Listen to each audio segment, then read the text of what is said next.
Well, good afternoon, everyone. Megan and Margaret, thank you. Thank you for being here. And all your teammates virtually, thank you as well. I'm an unadulterated fan. Not a joke. Not a joke. And both of you and your entire team, I'm not joking, have inspired our daughters and our granddaughters, who I might add are all really good athletes. One two-time All-State, my niece, All-American. There's a whole lot of talent in the Biden family athletics, almost all on the women's side of the equation. But I really thank you for what you've done.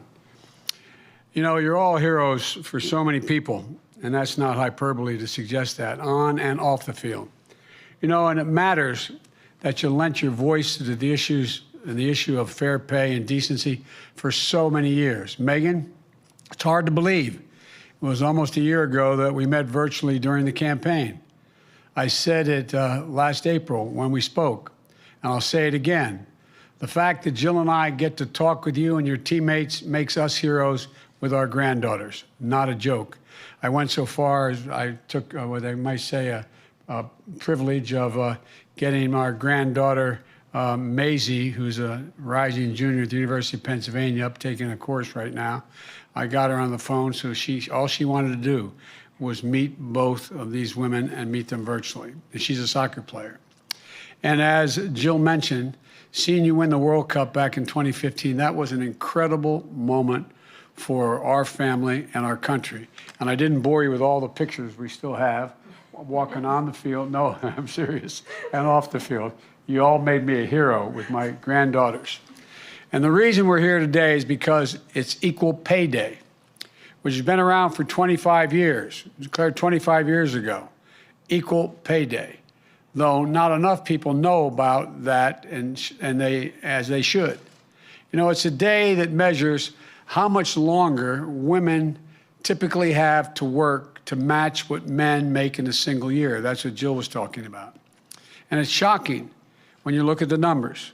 12 years ago, when President Obama and I came in office, the very first law we enacted was the Lilly Ledbetter Fair Pay Act, and Lilly was standing at our side. This year, that year I should say, in 2009, we marked Equal Pay Day occurred in late April.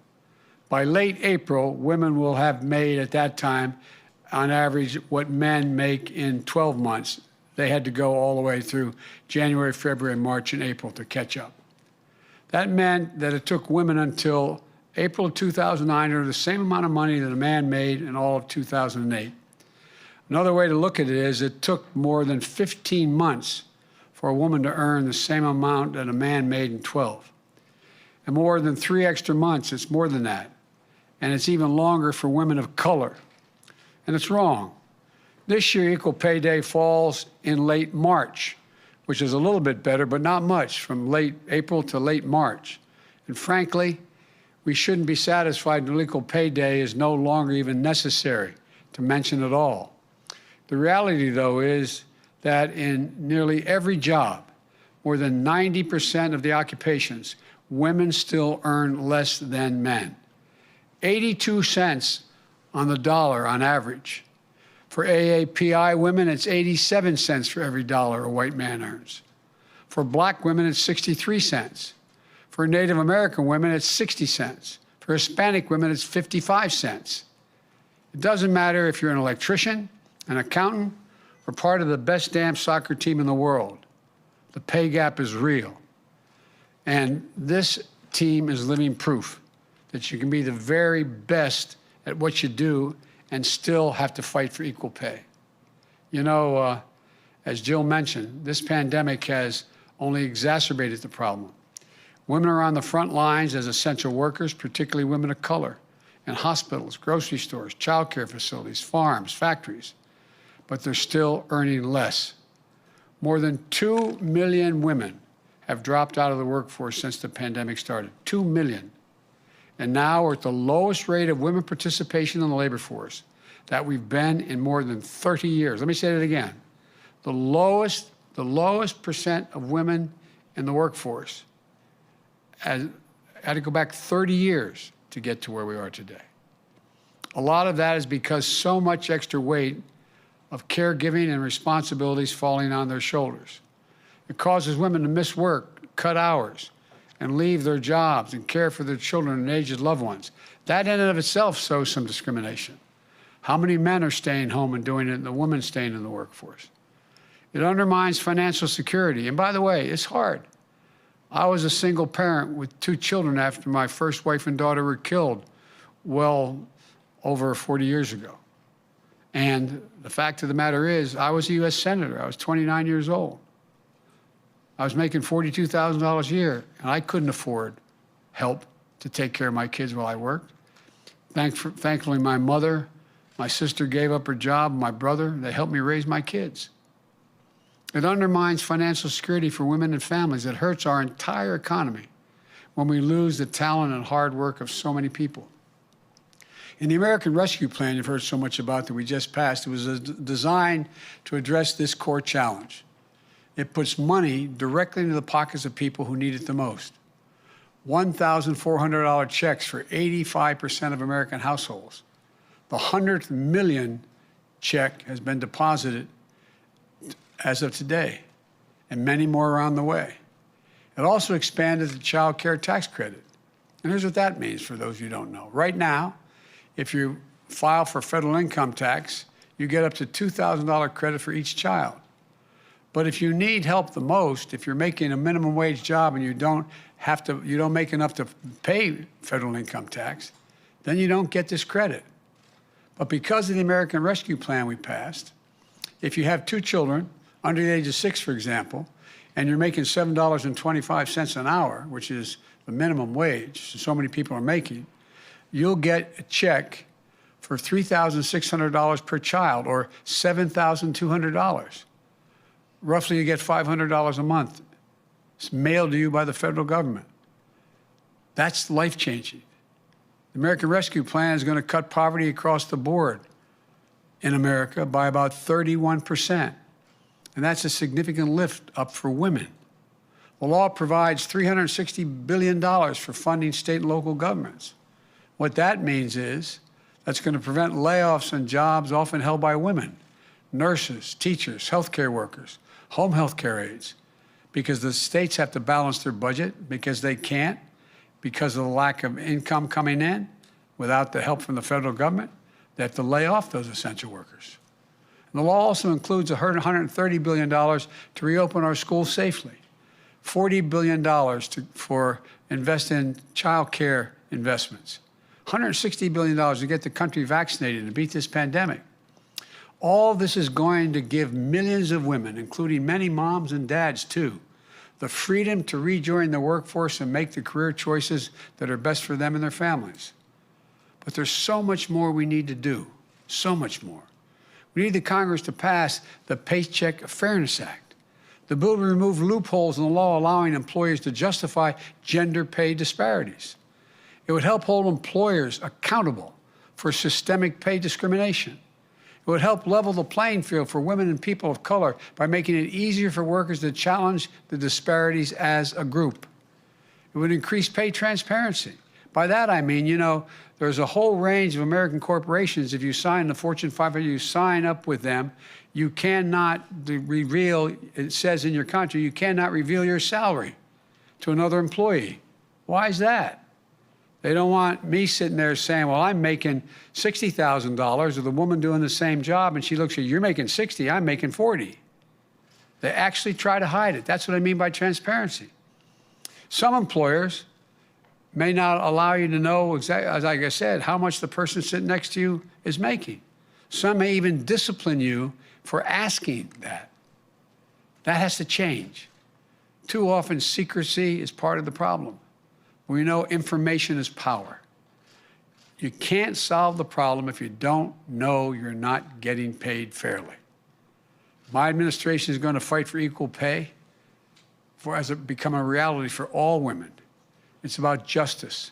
It's about fairness. It's about living up to our values and who we are as a nation. Equal pay makes all of us stronger. It's not just women who care about this. I've been around the country. I've gone right into union halls and asked the men in the room, how would you feel if your wife or your sister didn't earn the same amount of money as the man doing the same job next to you? And you hear them respond, they don't like it. Why?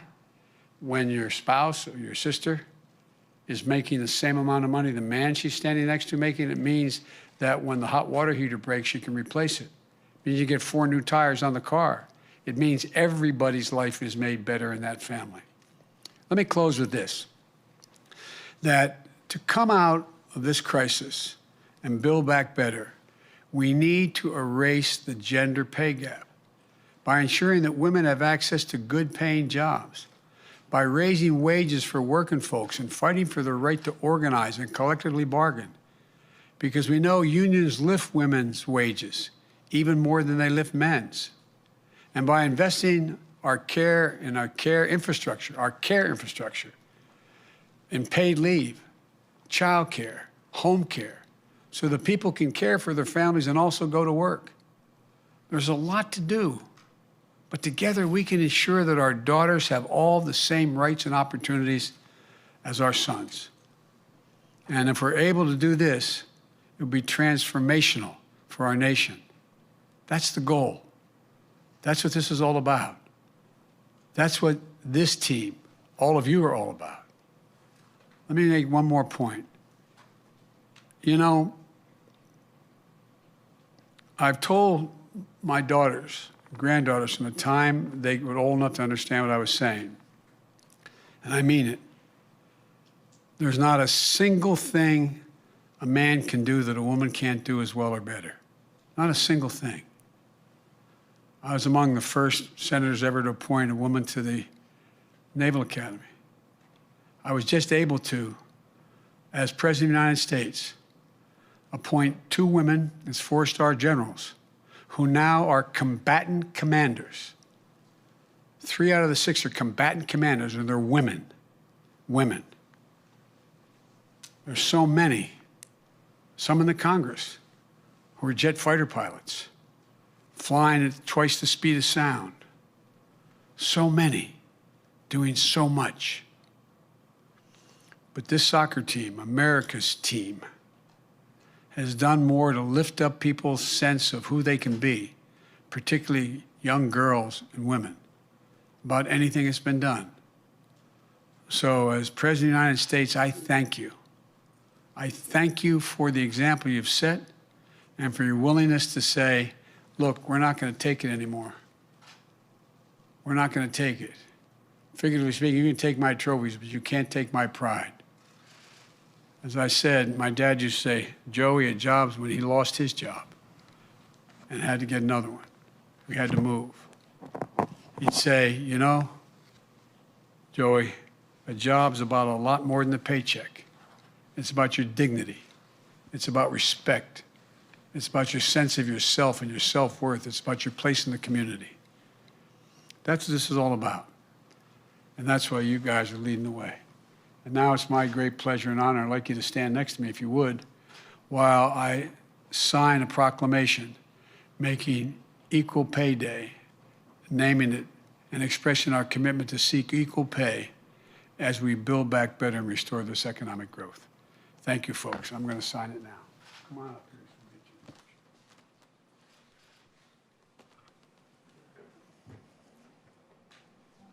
The title of the proclamation is National Equal Pay Day 2021.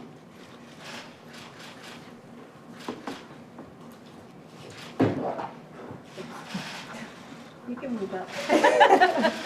Just checking. Making sure it says what it says. That's what it says. Go. Joseph R. Biden. Junior. Junior. My dad was Junior. a fine man. It says equal pay is a reminder of the work that still remains to advance equality and ensure that all Americans have the opportunity to reach their full potential, like you guys. Thank you. Thanks, everybody.